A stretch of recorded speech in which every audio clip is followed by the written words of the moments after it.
Oremos. Vamos orar?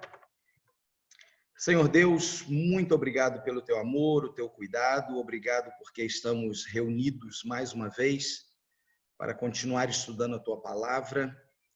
Nós já estudamos as profecias de Daniel, quando o Senhor revelou para o teu profeta as coisas que aconteceriam desde a época dele até os nossos dias.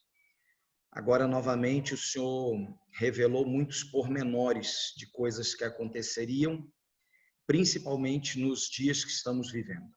Por favor, fique conosco, ajude-nos a entender, a praticar as tuas verdades, ajude-nos a aprender pela Bíblia, pela tua palavra, e que nesse momento seja somente a Bíblia que fale a nós. Pedimos agradecidos por Jesus. Amém. Amém. Bom, vamos lá. Elizabeth e Cláudia, já que vocês são novas comigo, tem uma coisa que eu falo muito, a Andréia já ouviu bastante, a Regina e o Léo, que é o seguinte: tudo o que eu falar precisa de ser conferido na Bíblia. A Bíblia é que tem que falar. Então, eu falo alguma coisa, mostro o texto bíblico, mas quem tem que dar a resposta para alguma indagação tem que ser a Bíblia. Não pode ser uma opinião minha ou uma opinião do pastor fulano, do padre Beltrano, não serve. Então, o nosso estudo aqui, o grupo de estudo que eu tenho a honra de liderar, é um grupo de estudo da Bíblia. É a Bíblia que nos fala, a todos, a mim e a vocês. Então, terminamos o estudo, o que é o certo? Tem uma semana, né, de prazo, até segunda-feira que vem, vai lá, pega um diazinho, dá uma conferida aqui, outra ali. Eu vou passar voltar a subir os vídeos, né, para poder ir lá no YouTube, conferir, verificar os textos bíblicos. Tá certo?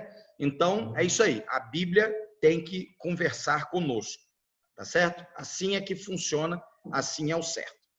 E nós iremos estudar a partir de hoje o livro do Apocalipse. Quando a gente fala Apocalipse, muitos de nós, não são todos, principalmente aqueles que conhecem conhece o significado da palavra, né? Mas na hora que a gente fala assim, Apocalipse, a gente pensa em destruição, a gente pensa em fim de mundo, a gente pensa em caos, é o que a gente pensa. Aconteceu uma tragédia, aí chega para a pessoa que foi o apocalipse aquilo lá. Quer dizer, foi um negócio assim descomunal, de horrível. E a gente acaba ficando com esse pensamento. Tanto é que o próprio dicionário, ele fala isso aí, ó. Olha só, ele fala de destruição. Não são todas as definições, são várias definições. Entre elas está a definição que nós entendemos como um grande cataclismo, um flagelo terrível, que o Apocalipse é uma linguagem obscura, uma linguagem assim que não dá para a gente poder entender. Ela é sibilina. O que é sibilina? Eu não sabia também não, tá? Mas eu fui no dicionário, o pai dos burros me ajudou. Ela é de difícil compreensão, enigmática. E a gente vai ver que ela não é de simples compreensão, mas não é de difícil compreensão, tá? Por que não é de difícil compreensão? Porque senão não seria o que realmente Apocalipse significa.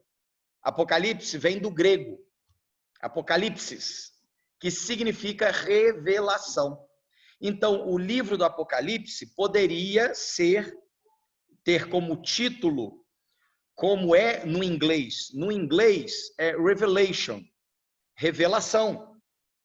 Então, Apocalipse, se você falar o livro do Apocalipse lá nos Estados Unidos e a pessoa que não conhecer, que em outras línguas o último livro da Bíblia se chama Apocalipse, ele não vai entender do que você está falando, ele vai entender justamente como esse algo, esse boom, essa coisa catastrófica. Não, isso é o Apocalipse.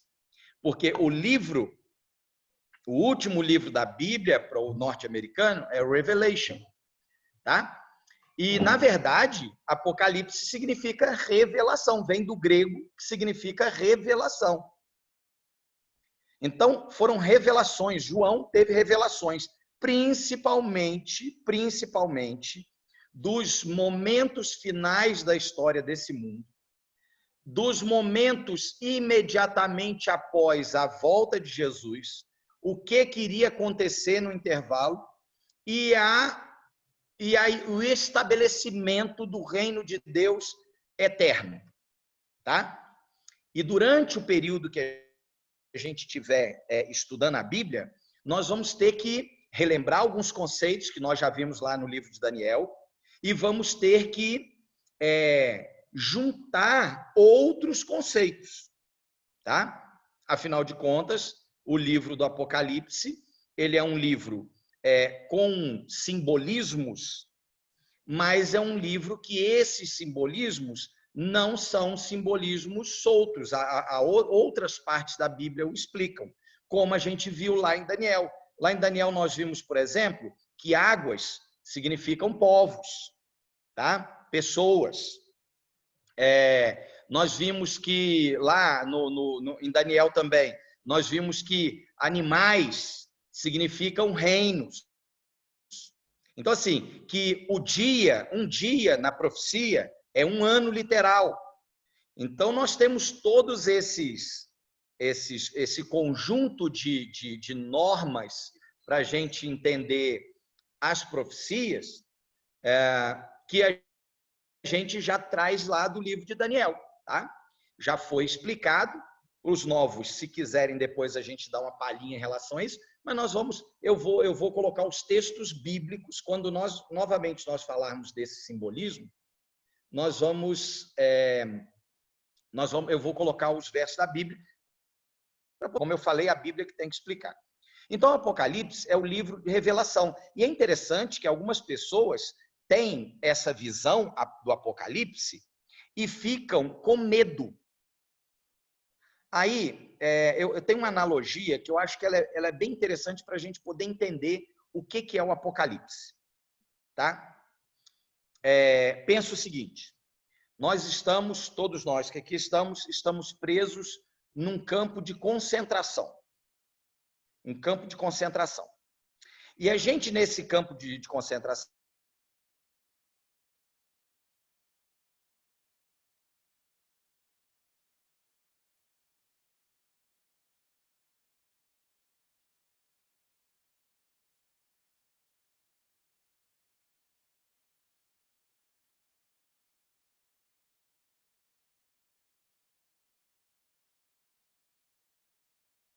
dia, a gente vai vivendo a nossa vida dentro do campo de concentração e vai enxergando todas essas coisas que acontecem no campo de concentração. Eu peguei essa analogia porque é mais ou menos o que acontecia num campo de concentração nazista. As pessoas viam o que acontecia. As pessoas sabiam que as pessoas que iam para um local lá e viam uma fumaça que não parava de sair fumaça, e essas pessoas nunca mais voltavam. Eles sabiam que essas pessoas estavam sendo sacrificadas. E você está vendo tudo isso acontecer. Certo? E o tempo vai passando. Você está ali dentro, você percebe que você não tem nada que você possa fazer para sair daquela situação. Até um dia que chega uma pessoa nova no campo de concentração e vira para você e fala o seguinte, olha, eu fui capturado agora há pouco e eu tenho uma notícia para dar para vocês. Os aliados estão chegando. Os aliados estão chegando. E eles vão chegar e vão nos libertar. Eles vão chegar aqui e vão nos libertar. Só que, para eles nos libertarem, o inimigo, nosso inimigo, no caso, aí, na época da guerra, eram os nazistas vão tentar resistir. Então, eles vão aumentar a maldade, vão fazer mais maldades ainda. Eles vão tentar matar o máximo que eles puderem, afinal de contas, se eu vou morrer, eu vou matar o máximo que eu puder também.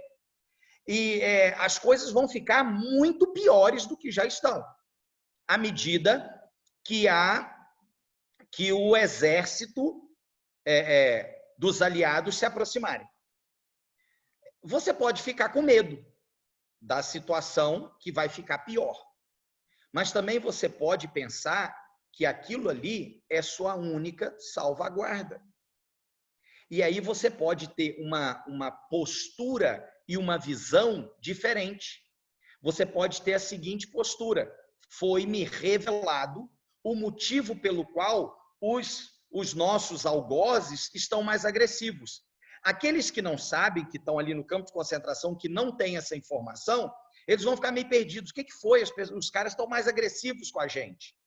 Mas quem sabe, ele não vê aquilo com medo, ele vê aquilo com esperança e fala, não, é porque os aliados estão próximos. Rapidamente nós seremos libertados. E é exatamente por isso que essas coisas difíceis estão acontecendo. Queridos, isso aconteceu em campo de concentração nazista. As pessoas, como eles conseguiam ouvir as batalhas e os aliados se aproximando, eles não ficavam com medo, apesar da perseguição piorar. A quantidade de pessoas que iam para a câmara de gás foi aumentada à medida que os aliados chegavam no campo, perto do campo de concentração, porque eles sabiam que o fim estava próximo ali da situação deles.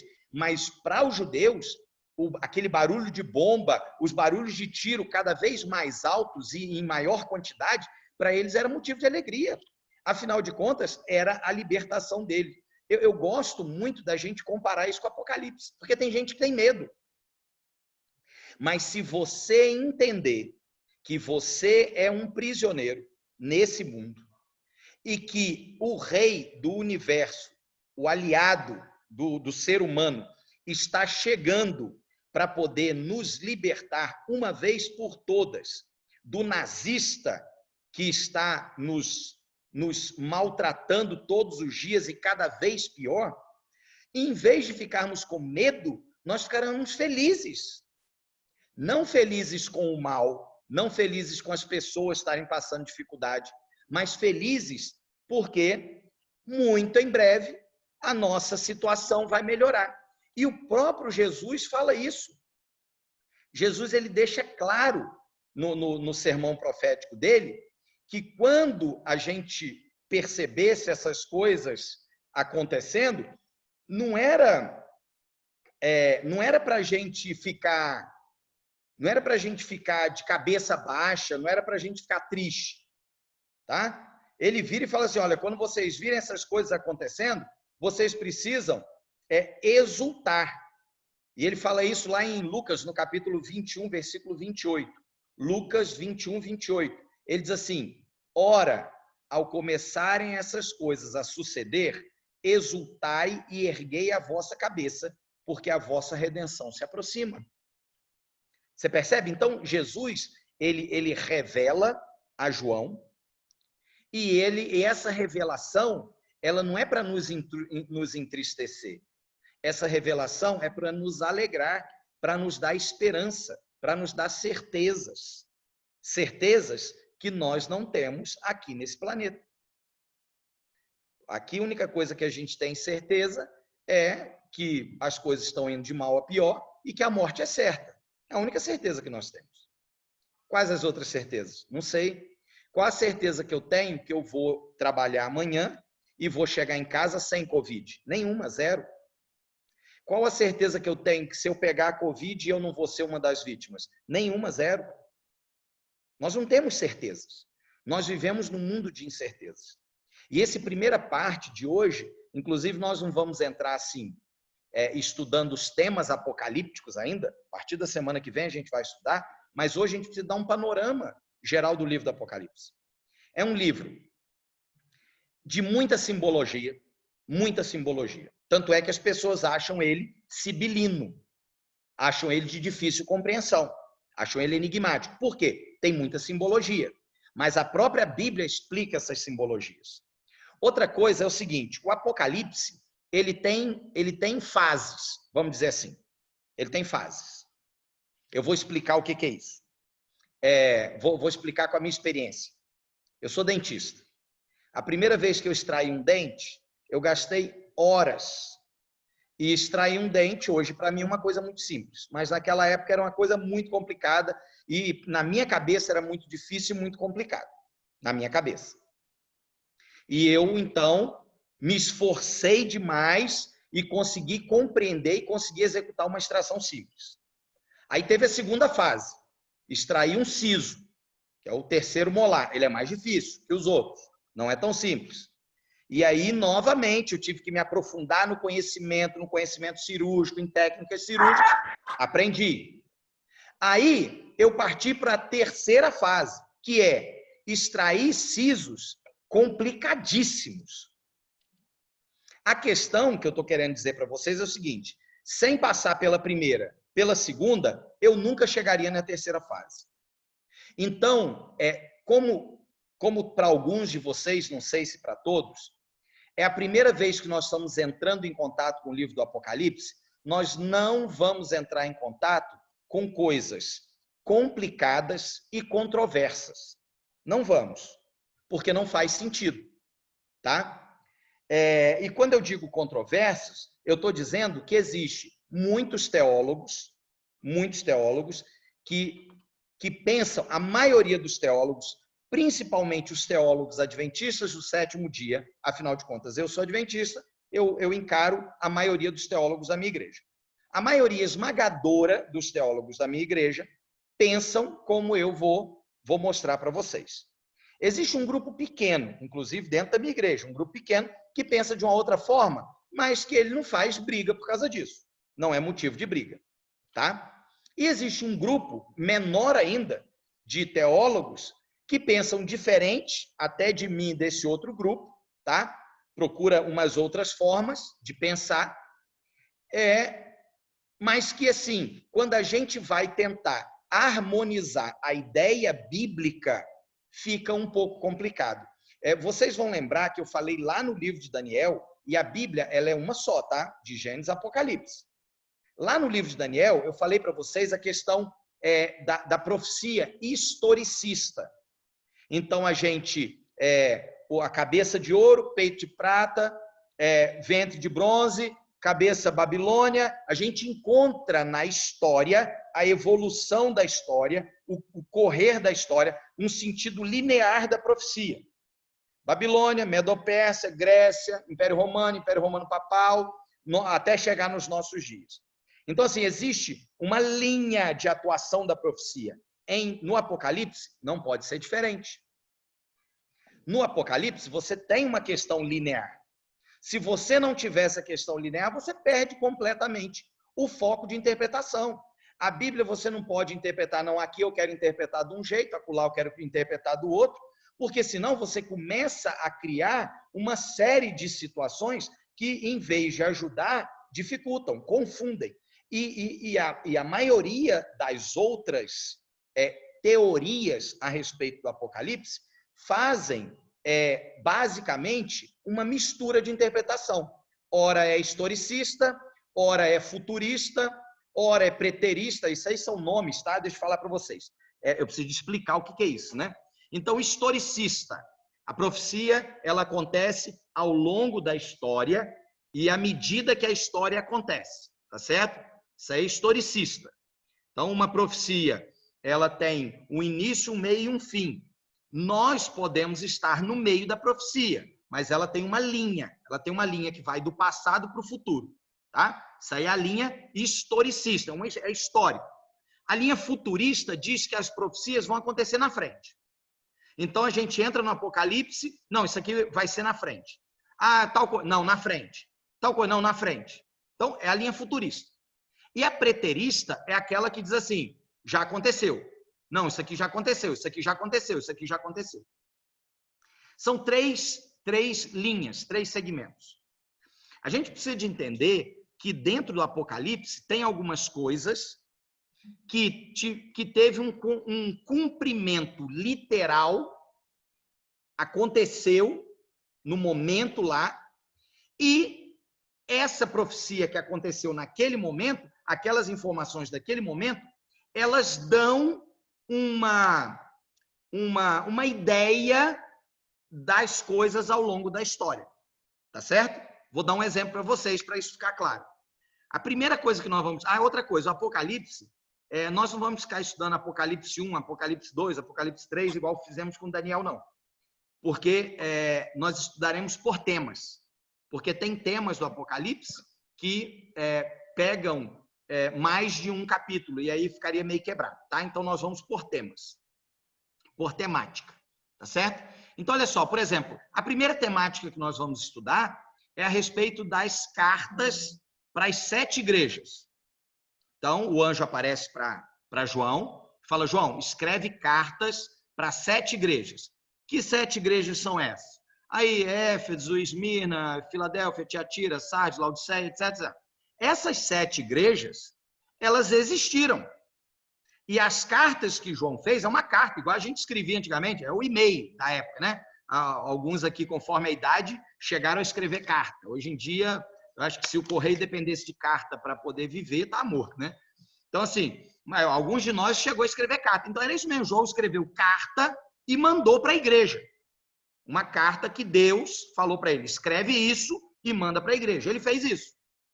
Só que essas cartas que foram escritas e tiveram cumprimento literal, ou seja, cartas escritas e chegaram no seu destino, e o destino leu essas cartas passaram a ser também uma ideia do que aconteceria num período da história. Mas não, essas cartas não necessariamente, elas são a profecia em si. Elas são, na verdade, cartas que foram escritas para igrejas. E, junto com essas cartas, então, tem simbolismo. Eu vou dar um outro exemplo para vocês terem uma ideia. Jesus teve um momento que ele fala assim, olha, quando vocês virem Jerusalém sitiado pelo exército, quem estiver em cima do telhado não entra dentro de casa, quem estiver no campo vai embora, fuja. Jesus falou isso. Isso aconteceu. No ano 70 da nossa era, várias pessoas que viram o cerco de Jerusalém, que Sestio cercou Jerusalém e o cerco ficou lá. De repente, Sestio virou as costas e foi embora. O cerco acabou. E aí, aquelas pessoas que ouviram a voz de Jesus, lembrou, Jesus falou, quando você vir Jerusalém sitiado, foge. O que as pessoas fizeram? Juntaram as trouxas e perna para quem te quer. As pessoas que estavam atentas à profecia. Pouco tempo depois, Tito o cerco e destrói Jerusalém e mata todo mundo que estava lá dentro. Então, assim, não morreu quem tinha prestado atenção na profecia. Isso aí, Jesus falou e aconteceu, literalmente, tá? Literalmente. Só que esse acontecimento literal, ele também prefigura o final dos tempos. No final dos tempos, simbolicamente, nós vamos sofrer um cerco. O cerco será ou você obedece a Deus ou você vai morrer, por exemplo. Vai ser isso. Nós vamos chegar num momento da história que nós teremos que tomar a decisão. Ou servir a Cristo e morrer, ou não servir a Cristo e viver. Essa é a escolha que nós vamos ter que fazer. E essa escolha, nós encontramos várias vezes na Bíblia questões reais, literais, que também são um símbolo do futuro. Vou dar um outro exemplo para vocês. Se você for lá em Deuteronômio capítulo 30, 29, 30, 31, é o momento que Moisés vai morrer. Deus avisa para ele, Moisés, você vai subir no monte, você vai morrer. E ele então vai despedir do povo. Ele sabia que ele ia morrer. Então Moisés, ele está despedindo do povo, e ele fala, olha, foi Deus que tirou vocês do Egito, Deus é maravilhoso, fala um monte de coisa. O diabo só quer o mal de vocês, fala um monte de coisa. Aí ele vira e fala assim, olha, agora diante de vocês, eu estou colocando a vida ou a morte. Escolhe, pois, a vida para que vivas. Isso aconteceu, Moisés falou isso para o povo. Hoje, eu posso falar a mesma coisa. Ou a Bíblia pode falar a mesma coisa para mim. Ele, diante de você, usando a Bíblia, tá a vida e a morte. Escolhe, pois, a vida para que vivas. Então, é um acontecimento real histórico, ele também pode prefigurar alguma coisa. Vou dar mais um exemplo, para a gente poder amarrar bem a ideia. Caim e Abel. Tá? Caim, diz a Bíblia, vai lá no Gênesis, tá? Tem que ser a Bíblia que tem que falar. A Bíblia diz que Caim ofereceu o melhor que ele tinha do fruto da terra. Abel ofereceu o do rebanho. Deus aceitou o sacrifício de Abel e não aceitou o de Caim. Por quê? Porque Deus havia dito que para remissão de pecados, como diz Hebreus, eu já li para vocês várias vezes, tem que ter derramamento de sangue. Caim fez o que Deus queria, do jeito que Deus queria. Abel fez. Caim fez do jeito que Deus pediu, da forma dele. E Deus falou, isso para mim não serve. No final dos tempos, existirão apenas no mundo duas classes de pessoas. Como a Bíblia diz que lá no começo só existia Caim e Abel. No final dos tempos, só vão existir duas classes de pessoas. Lembra que eu já falei para vocês que não tem coluna do meio, não tem em cima do muro, não tem PSDB? Ou somos de Deus ou não somos. E lá no final, existirão duas classes de pessoas. Aquelas que acham que fazem a vontade de Deus e fazem a sua própria vontade, como Caim, e aqueles que fazem a vontade de Deus, independente do que querem, como Abel. Você percebe? Algo real que aconteceu na história da raça humana e que novamente se repete simbolicamente. Isso acontece em profecia, isso acontece no livro do Apocalipse. Tá certo? Eu peguei outras partes da Bíblia, peguei lá em Gênesis, peguei Deuteronômio, peguei algumas coisas para a gente poder entender que a Bíblia é um todo, tá? E que o que se tem no Apocalipse, a Bíblia explica completamente. Agora, eu não vou me aprofundar demais nas questões que seriam as questões, umas discussões mais teológicas, do tipo assim, qual linguagem que está correta. Não, se eu for entrar nessa discussão, nós vamos apresentar as linguagens e ter que discutir qual que é a certa e errada, precisa de um conhecimento muito grande, não só do Apocalipse, como de como surgiu essas ideias, o que aconteceu que fez com que essas ideias brotassem, qual era o contexto histórico. Você percebe? Então, não é uma coisa simples. Isso aí já seria uma fase 3. Biblicamente falando, queridos, e eu vou ser bem honesto com vocês. Eu, Eli, tenho algum conhecimento da Bíblia. Pouco conhecimento da Bíblia. Não tenho muito, não.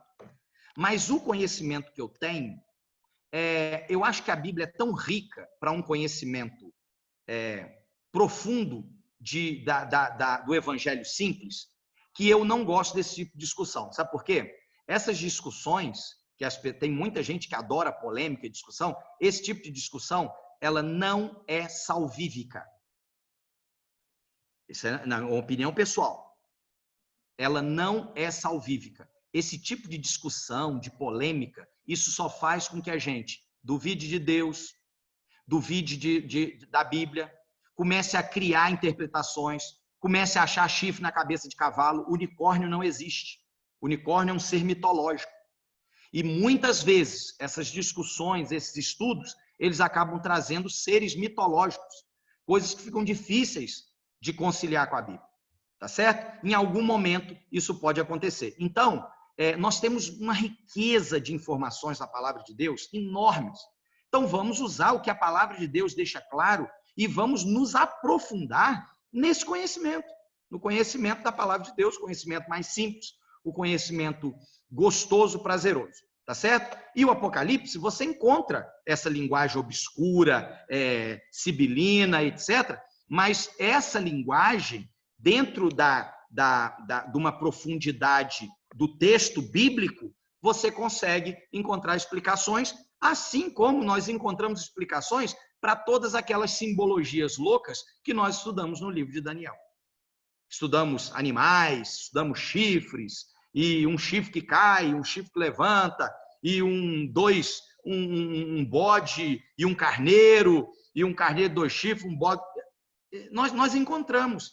A Bíblia mostrou, a história mostrou, nós encontramos perfeitamente todas as coisas. Se a gente voltar no livro se a gente voltar no livro de Daniel, pode ser que a gente consiga encontrar uma explicação melhor, uma explicação mais profunda, mas sem ficar procurando chifre na cabeça de cavalo, porque isso não nos aproxima de Deus. Isso não nos aproxima de Deus. O que aproxima de Deus é o evangelho puro, o evangelho simples. É um assim diz o Senhor, não assim diz o pastor, não assim diz o irmão fulano, não assim diz o Eli. Então, tanto é que algumas pessoas chegam e falam assim, não, lê essa teoria do fulano de tal. Eu não gosto muito disso. A teoria é dele, entendeu? A teoria é dele. Eu gosto de eu abrir a Bíblia, eu, Deus e a Bíblia, é o suficiente. Você, a sua Bíblia e Deus é suficiente. Eu vou te dar algumas ideias, algumas nuances, algumas interpretações, mas você vai lá, você, Deus e a Bíblia, e ou chega à mesma conclusão que eu, ou não chega. Mas é você, Deus e a Bíblia. Não é o que o pastor falou ou o que o irmão ciclano falou. Tá certo? A gente pode ouvir o que outras pessoas têm a dizer, mas a gente vai na Bíblia. E o que a Bíblia disser, a gente abraça. Não o que fulano, beltrano, ciclano disser. Beleza? Então isso aí eu acho que eu já deixei bem claro para vocês todas as vezes. E o livro do Apocalipse, a revelação, ela é uma revelação sobre a raça humana de João até os nossos dias, com alguns detalhes, até mais do que os nossos dias, tá? E eu acho que compensa a gente ouvir até por que aconteceu com João. Isso aqui não é bíblico, tá, gente? Isso aqui diz a tradição. A tradição são escritores não bíblicos que escreveram a respeito de algumas situações. Por exemplo, a Bíblia não conta como os apóstolos de Jesus morreram, mas a tradição diz que Pedro foi crucificado de cabeça para baixo, que outros foram cerrados ao meio, e João foi o único que morreu de causas naturais. É o que a tradição diz, tá? Segundo a tradição, João foi lançado dentro de um caldeirão de óleo fervente. O imperador, ele foi levado para Roma para ser julgado pelas ideias hereges dele, afinal de contas ele pregava Jesus, pregava o rei do universo, que o império que jamais passará, e aquilo, não, que negócio é esse, o império romano é que jamais passará, ser herege, não sei o que, babá, e você está condenado à morte. Junta lá, o caldeirão é desse jeito aí, essa foto aí é uma foto similar ao que acontecia. Esse caldeirão não é pequenininho não, viu, gente? É porque a foto está ampliada aí, essa foto de fundo, mas é um caldeirão grandão, onde se colocava azeite, no caso se usava naquela época, o óleo era azeite, enchia de azeite, tocava fogo na hora que estava borbulhando, então deitava o sujeito lá dentro. E fizeram isso com João. Só que João não teve nada. Ficou igual Sadraque, Mesaque e Abednego andando dentro da fogueira. João não morreu queimado, não foi queimado, nada aconteceu com ele. O imperador ficou com medo dele. Não queria ele e ficou com medo dele. Então, o que ele fez? Falou, não, vamos exilar esse camarada aqui, vamos mandar ele lá para a ilha de Patmos. E era uma prisão longe, viu? Eu vou mostrar o mapa para vocês onde fica a ilha de Patmos, que até hoje em dia, né, tá? Uma ilha grega, a ilha de Patmos. E se alguém quiser visitar, né, vai lá na Grécia, você vai ter a oportunidade de ir na ilha em que João teve a visão. Tá? A visão do Apocalipse todinha foi lá na ilha de Patmos.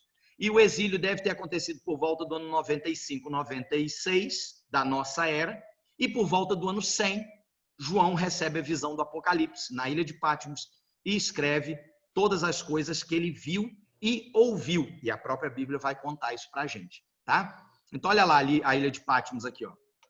Se você... deixa eu achar meu mouse aqui. Ó. Vocês estão vendo o mouse? Então, ó, aqui a ilha de Patmos, tá? Aqui a Grécia. Ó, ele foi julgado pelo Império Romano, mas aqui, ó, provavelmente nessa região aqui, ou na região da Turquia, tá? Onde ele manda a carta para as 7 igrejas. As 7 igrejas ficavam nessa região aqui, ó, da Turquia, o que hoje é a Turquia, né? Na Ásia Menor, tá certo? As cartas que João manda, que Deus manda ele escrever e mandar para as igrejas. Então, João estava pregando o evangelho, pegam e colocam ele aqui numa ilha, essa ilha chamada Patmos, e lá João recebe a visão a respeito do Apocalipse, tá certo? Isso aconteceu por volta do ano 100, tá? João, ele, no coração dele, tinha que Jesus havia prometido. Lembra o que nós lemos lá em João, capítulo 14, versículo 1 a 3? Aquilo queimava no coração de João. Não se turbe o vosso coração, credes em Deus, credes também em mim. Na casa do meu pai há muitas moradas, se não fosse assim eu vos teria dito. Vou preparar-vos lugar. E quando eu for vos preparar lugar, virei outra vez e vos receberei para mim mesmo, para que onde eu estiver estejais vós também. João tinha isso no coração dele. E ele era velhinho, tinha quase 100 anos de idade. Tinha, beirando os 100 anos de idade, tá? Bem velhinho mesmo. Mais de 90, com certeza ele tinha. Alguns historiadores dizem algo em torno aí de 90 e pouquinhos, tá? Mas tinha beirando aí 100 anos, tá? Era bem velhinho mesmo. Deus, com certeza, o conservou, porque era plano de Deus que ele recebesse toda a visão e escrevesse, tá? João, discípulo amado. Então, essa promessa que ele voltaria. E detalhe, João começa a pregar, e ele prega a vida dele inteirinha, que Jesus iria voltar. E que Jesus tinha morrido na cruz do Calvário. Certo? E aí, Paulo fundou um monte de igrejas. João deve ter ajudado a fundar também um monte de igrejas. Essas igrejas estavam espalhadas na Ásia Menor. E a primeira parte do Apocalipse, Deus manda cartas, porque a igreja, que é a igreja primitiva, a primeira igreja, né, que existiu, a primeira igreja cristã, ela precisava de ser amparada, ela precisava de ser encaminhada, ela precisava de ser incentivada.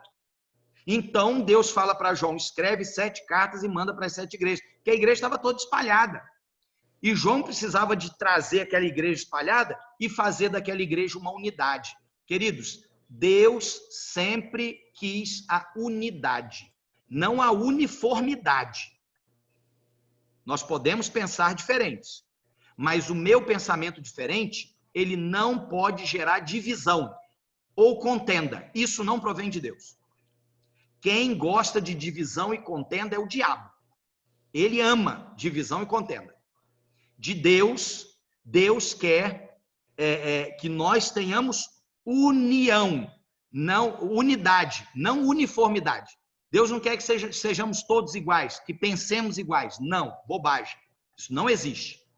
Podemos ter pensamentos diferentes, podemos ter visões do evangelho, da forma de pregar o evangelho, da forma de entender até mesmo algumas coisas, alguns detalhes, podemos entender de forma diferente, alguns detalhes bíblicos. Tem pessoas que não acreditam, sei lá, em alguma parte da Bíblia, mas se aquela parte ali, se aquela não crença daquela forma como a maioria crê, se aquilo ali não interfere na sua salvação, não interfere no seu relacionamento com Jesus, e você não gera aquilo um ponto de divisão, não tem problema nenhum. Tá? Vou dar só um exemplo para vocês que vai ter no livro do Apocalipse. No livro do Apocalipse tem um número chamado 144 mil. É um número de salvos. Tá? E o meu avô sempre acreditou que os 144 mil eram literais. Quer dizer, 144 mil pessoas. Se você contar um por um, dá 144 mil. É numa condição especial. Não é de todos os salvos, não. Tá? Esse 144 mil é uma situação especial. A gente vai estudar. Quando a gente chegar lá, vocês vão entender. O meu avô sempre teve essa crença. E eu não creio dessa forma. Eu creio que 144 mil é simbólico.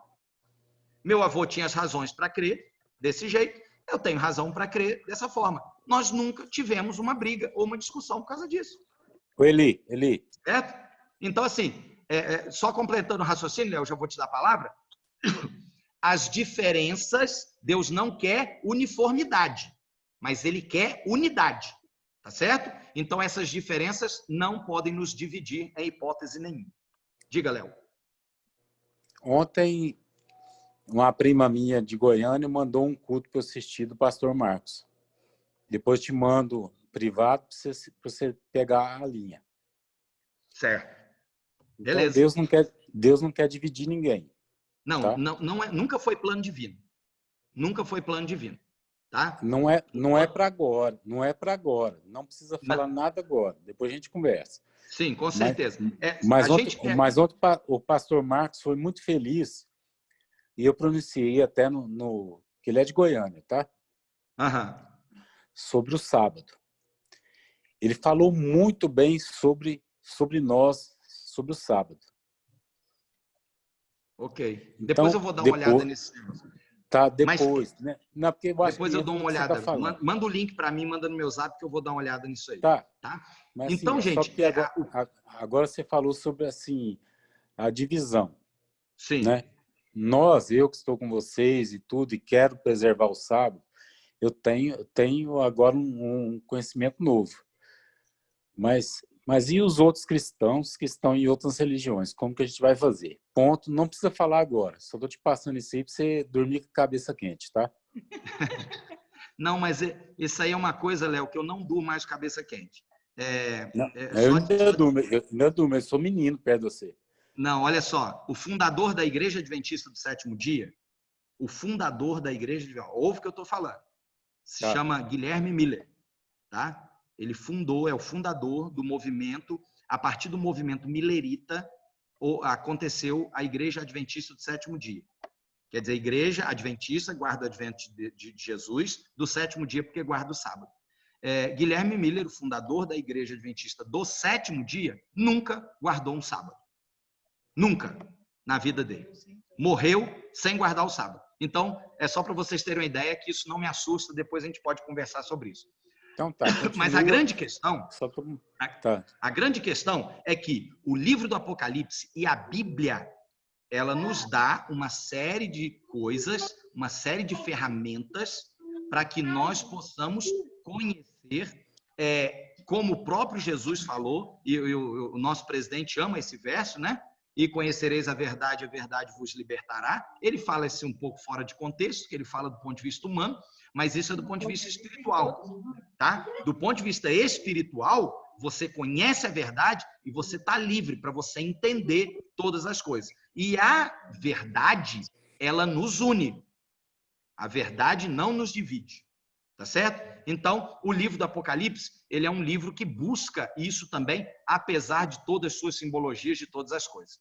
E aí eu separei 8 razões porque é importante a gente compreender o livro do Apocalipse e estudá-lo. Então, 8 motivos para isso. Tá certo? Primeiro motivo, porque é a revelação de Jesus. Vamos abrir a Bíblia? Quem tiver a Bíblia. Eu prometi que eu ia lá, né? Eu vou ter que ficar saindo daqui e compartilhando em outro lugar, tá? Olha lá. Olha só. Apocalipse 1, capítulo 1. Revelação de Jesus Cristo, a qual Deus lhe deu para mostrar aos seus servos as coisas que brevemente devem acontecer, e pelo seu anjo as enviou e as notificou a João, seu servo. Ou seja, é uma revelação dada por Jesus Cristo. Tá? Então, como ela é a revelação de Jesus, eu acho que é um bom motivo para a gente estudar. É um bom motivo para a gente conhecer. Ela não é a revelação do Eli, ela não é a revelação da Jane, do pastor fulano, do papa, do padre, de ninguém. Ela é a revelação de Jesus Cristo. Jesus Cristo que está revelando. Seria mais ou menos o seguinte: ô fulano, eu tenho um segredo para te contar. Eli, não tem nada que você vá falar que me interesse. Então, não quero saber seu segredo, não. Beleza, vira as costas, vai embora. Mas eu falo alguma coisa para você e a gente está sempre junto e eu tenho conhecimento sobre algumas coisas que você não sabia e eu viro e falo assim, eu tenho um segredo para te contar. Você fala, não, me interessa demais. Porque o segredo que vem de você aí me interessa. É exatamente isso. Eu tenho algo para te revelar. Então, quem tem algo para revelar para a gente? Jesus Cristo. Está lá em Apocalipse 1. Então, acho que é um bom motivo para a gente estudar a Bíblia. O segundo motivo, porque é a revelação de Jesus. Tá? Além de ser revelado, Jesus está dando a revelação, é uma revelação de Jesus. Olha só, versículo 2. O qual testificou da palavra de Deus e do testemunho de Jesus Cristo e de tudo que tem visto. O livro do Apocalipse é uma revelação de Jesus sobre Jesus. Ele se revelando a respeito dele mesmo. Olha que negócio interessante, tá? E eu quero crer que seja extremamente interessante para nós, que nós tenhamos, né, a revelação a respeito de Jesus e a revelação dada por Jesus. O terceiro motivo, porque a gente pode estudar Apocalipse, é porque o Apocalipse é o ápice da revelação divina. Deus revela um monte de coisa durante vários momentos.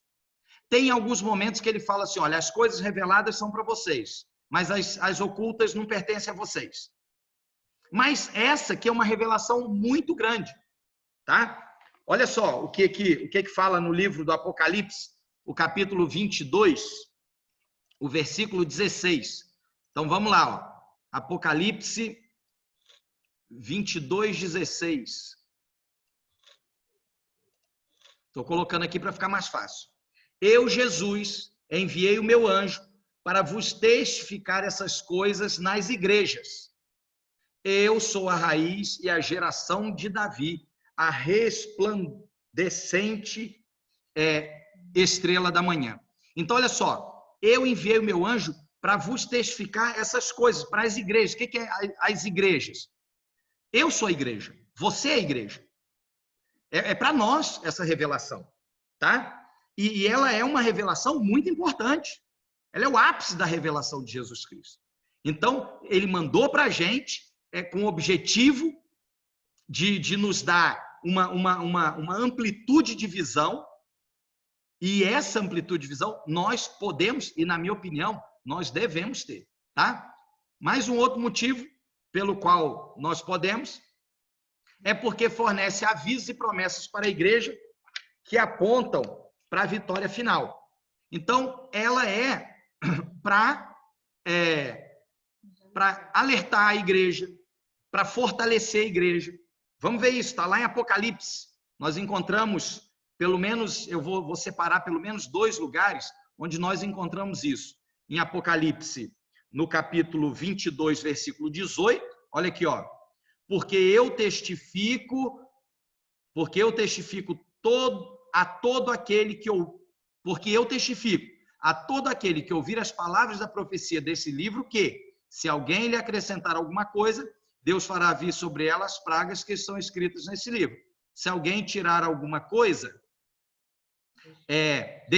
da profecia desse livro da profecia, Deus tirará a sua parte do livro da vida e da cidade santa e das coisas que estão escritas nesse livro. Então, ou seja, esse livro, ele não é para ser acrescido, ele não é para ser tirado nada. Esse livro contém o que é importante para o crescimento da igreja, para que a gente possa nos fortalecer, para que nós possamos ter ânimo, para que a gente possa ter o caminho a seguir. Tá certo? Não só o Apocalipse, aí a gente pode estender, isso aqui está falando sobre o livro do Apocalipse, mas como a Bíblia é um todo, nós podemos estender para toda a Bíblia, como diz lá em 2 Timóteo, Paulo falando para Timóteo, toda a escritura é útil, é inspirada, ela é importante para nós, tá? Então, o objetivo é esse. E um outro local que a gente pode, quando é no comecinho de Apocalipse mesmo, lá em Apocalipse 1:3, ele diz assim, ó, bem-aventurado aquele que lê e os que ouvem as palavras desta profecia e guardam as coisas que nelas estão escritas, porque o tempo está próximo. Ou seja, é o objetivo de fortalecer, avisar, proteger a igreja, que somos nós. E bem-aventurado é uma expressão para feliz, aquele que lê, ouve e guarda. Quer dizer, só ouvir, só ver ou ler e não guardar, não resolve. Tá certo? Mais um outro motivo, porque nós podemos estudar Apocalipse, é porque o Apocalipse estabelece a verdadeira filosofia da história. Qual que é a verdadeira filosofia da história? Nós já estudamos sobre isso, e a gente precisa de entender que essa é a grande questão que existe no mundo, não é uma questão diferente dessa. É exatamente essa que está em Apocalipse 12, versículo 17. Houve batalha no céu. Miguel e seus anjos batalhavam contra o dragão, e o dragão e seus anjos. E batalhavam o dragão e seus anjos, mas não prevaleceram, nem mais o seu lugar se achou nos céus, e foi precipitado o grande dragão, a antiga serpente, que se chama Diabo e Satanás, que engana todo mundo, ele foi precipitado na terra e os seus anjos foram lançados com ele. Então, essa é a grande questão da história. O que nós estamos fazendo aqui? De onde viemos? O que nós estamos fazendo aqui? Para onde nós vamos? O Apocalipse mostra isso. Mostra que houve uma guerra, hoje nós estamos envolvidos nesse grande conflito e esse grande conflito finalizará um dia. Então, o Apocalipse, ele compensa ser estudado porque ele estabelece a verdadeira filosofia da história. Ele estabelece um rumo da história. Ele nos coloca o nosso lugar na história. E porque ele é um livro representativo. Por que ele é um livro representativo? Isso é um ponto interessante. Porque é o seguinte, vou mostrar para vocês porque ele é um livro representativo. Porque todo mundo tem medo do livro do Apocalipse, morre de medo dele, mas na hora que o bicho pega, todo mundo corre para ele. Quer saber o que ele está falando? Na hora que o bicho pega, tá? Então, nos primeiros momentos da pandemia, a palavra mais pesquisada no Google foi Deus. Se a gente for procurar Apocalipse, deve ter sido muito pesquisado também. As pessoas querem saber, as pessoas querem conhecer, as pessoas estão com medo, tá? Ele é um livro muito representativo por isso, porque ele é um livro onde todo mundo corre para ele. Só que o livro do Apocalipse, ele tem uma série de mensagens que nós, muitas vezes, não nos apegamos a ela. Quando nós formos estudar as cartas às 7 igrejas, você vai ler que para cada igreja tem uma promessa. A promessa, ela começa assim, se você for fiel, se você vencer, se você chegar ao fim, se você perseverar. Então, porque ele é um livro representativo, mas ele também pode ser uma situação das pessoas que vivem de evento. As Torres Gêmeas, o 11 de setembro. Eu estou falando isso da minha igreja, viu, gente? Estou falando... Eu não tenho como conhecer as outras denominações, eu estou falando da minha igreja. Na minha igreja, quando aconteceu o 11 de setembro, Jesus está voltando, é agora. E aquela pessoa que estava, aquele cristão mais ou menos, né, meia boca, aquele cristão, não, agora eu estou fervoroso, eu vou ajoelhar e vou orar. E aí o tempo foi passando, o 11 de setembro, queridos, aconteceu em 2001, tem 19 anos que isso aconteceu. Jesus não voltou. Aí as pessoas, não, agora está tudo bem. E vive uma vida de marasmo novamente. Aí tem o tsunami, lá na Ásia, né? Mata 270 mil pessoas. Agora Jesus está voltando. E Jesus não voltou. 2010, outro tsunami no Japão. Agora Jesus está voltando. E Jesus não voltou. As pessoas vivem de eventos. Sendo que a vida com Jesus, cristianismo, não é você viver de eventos apocalípticos. A vida com Jesus é você andar com ele todo dia. Porque o meu apocalipse pode chegar quando eu morrer. E se eu morrer, chegou o meu apocalipse. Certo? Mas independente, mesmo que eu viva muitos anos, eu não posso ficar esperando demais. Por quê? Porque uma vida vivida com Jesus, ela é maravilhosa. Viver sem Cristo não é tão bom quanto viver com Cristo. Isso eu posso falar para vocês. Porque eu vivo com Cristo há muitos anos e, eventualmente, eu quero andar sozinho. E não presta andar sozinho. Eu estou muito feliz quando eu estou andando com Cristo. Quando eu me pego andando sozinho, minha vida não é boa. Eu não estou feliz. Então, ele é um livro representativo por causa disso.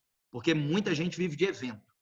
E isso não é legal. E o livro do Apocalipse nos ensina que nós não podemos viver disso. Precisamos de passar todos os dias da nossa vida com Jesus Cristo, para que a gente encontre a verdadeira felicidade, o verdadeiro sentido da vida. Então, e porque o livro do Apocalipse, ele conduz ao clímax da narrativa bíblica. O livro do Apocalipse, ele traz para a gente o que é de mais importante, o que deve ser de mais importante para todos nós. O livro do Apocalipse faz isso. Apocalipse capítulo 22, versículo... Ele fala assim, ó, aquele que testifica essas coisas diz, certamente cedo venho. Amém. Ora vem, Senhor Jesus. Jesus, o livro do Apocalipse, ele mostra o clímax da história. O clímax da história é a volta do Senhor Jesus Cristo a essa terra. É a pedra lá de Daniel. Depois daqueles animais, um reino que jamais passaria. Isso tudo é o que o livro do Apocalipse traz. É o clímax da história. Tá certo? Ele, olha só, certamente cedo vem. Amém, ora vem Senhor Jesus. E em outras palavras, ele aqui, olha só, em vários outros lugares do Apocalipse, Jesus deixa claro essa promessa. E o livro do Apocalipse, ele é o ápice, o clímax dessa grande promessa de que Jesus iria voltar. E por último, deixa eu passar aqui, não sei se vocês conseguem ver, mas eu não consigo. E por último, o Apocalipse fecha a Bíblia com chave de ouro. Sabe por que o livro do Apocalipse, porque o Apocalipse fecha a Bíblia com chave de ouro? Por uma questão extremamente simples, que eu vou mostrar para vocês o que está lá em Apocalipse, no capítulo 21, no versículo 1. Olha só, vi um novo céu e uma nova terra, porque já o primeiro céu e a primeira terra passaram, e o mar já não existe. No versículo 4 diz assim, e Deus limpará de seus olhos toda a lágrima, e já não haverá, e não haverá mais morte, nem pranto, nem clamor, nem dor, porque já as primeiras coisas são passadas. E aquele que estava sentado sobre o trono disse, eis que faço novas todas as coisas. E disse-me, escreve, porque essas palavras são fiéis e são verdadeiras. Foi Jesus que disse, foi Jesus que testificou, e ele testificou a respeito dele mesmo. Ele fala, eu sou o alfa, o ômega, eu sou o princípio e o fim. Quem quiser, versículo 6, tá? E disse-me mais, está cumprido, eu sou o alfa e o ômega, o princípio e o fim. A quem quer que tiver sede, de graça lhe darei da fonte da água da vida. O livro do Apocalipse, queridos, ele fala de forma grandiosa. A Jane falou que dá para... Se você for ler o capítulo 21 e o capítulo 22 do livro do Apocalipse, ele é justamente a chave de ouro. Qual é a chave de ouro? Nós vivemos num mundo terrível. O que seria a chave de ouro para a pandemia? Eu tenho uma ideia. A vacina eficiente e distribuída em larga escala, para quem quisesse tomar.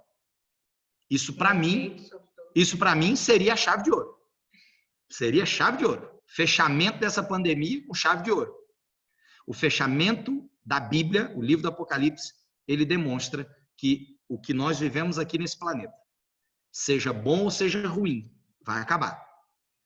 E que aqueles que quiserem poderão viver só momentos bons. A gente nem consegue imaginar isso. Porque a gente tem dia bom e tem dia ruim.